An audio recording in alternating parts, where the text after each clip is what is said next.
அனைவருக்கும் வணக்கம். நான் பிரபாகரன், ஜோதிடர், சென்னையிலிருந்து பேசுகிறேன். இப்போ என்ன சொல்ல போகிறேன்னா, சுக்கிரன் தசை நடந்தா அவர் சூப்பராக இருந்தால், அதான் நல்லது செய்வராக இருந்தால் என்ன பலன், பாபராக இருந்தால் கெட்டது செய்கிறாரா என்ன பலன் என்பது தான் சொல்ல போகிறேன். கருத்தில் கொள்ளுங்க. இப்போ சுக்கிர திசை மொத்தம் 20 ஆண்டுகள். சுபகரங்களில் சுக்கிரனும் ஒருவர். கருத்தில் கொள்ளணும். பெருமளவு யோகத்தை அளிக்க வல்லவர் சுக்கிரன்.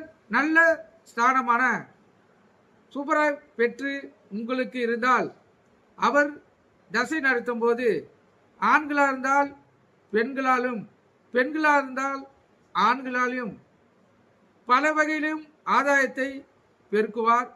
கருத்தில் சொல்லுங்க. அதே போல கலைத்துறையில் ஈடுபாடும் இசை, சங்கீதம் மற்றும் நாட்டிய துறையில் மேன்மையும் அளிப்பார்.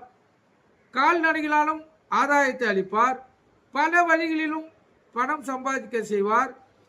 தொட்டதெல்லாம் அந்த ஜாதகருக்கு பொன்னாகும். பொன் பொருள் ஆபரண சேர்க்கையுடன் வீடு, நிலம் அதிகமாக வாங்க அவர் வழிவகுப்பார்.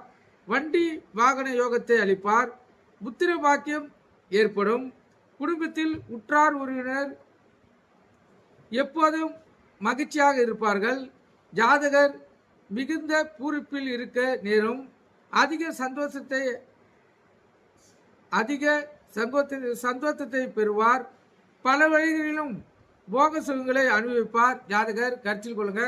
அதே போல சுக்கிரன் பலம் குன்றி தசை நடத்தினால் ஒரு வழியிலும் முன்னேற முடியாது. வாழ்க்கையில் வேதனையோடு வாழ வேண்டிய வாழ்க்கை இருக்கும். சுக்கிரன் சூப்பராக இருந்தால் மறைவு ஸ்தானங்களில் நிற்காது. சுபஸ்தானங்கள் என்று தசை நடத்தினால் யோகமாக இருக்கும்.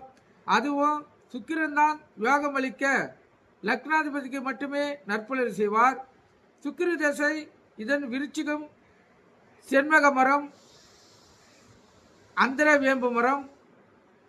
இதை சுக்கிர வரை சுகம் வேளையில் பச்சை பார்த்து அதிர்ஷ்ட நாள், அதிகாரம், அரசு ஊன் நடை பார்த்து ஜாதகர் நட்டால் அவருக்கு விருச்சிகம் ஜெயமே.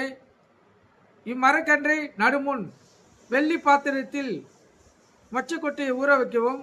இத்தண்ணீரை மறுநாள் இந்த மரநட்ட கன்றில் ஊற்றி பசு மாட்டுக்கு இந்த கொட்டையை தானமாக கொடுக்கணும். கருத்தில் கொண்டு பயன்படுங்க. நன்றி, வணக்கம்.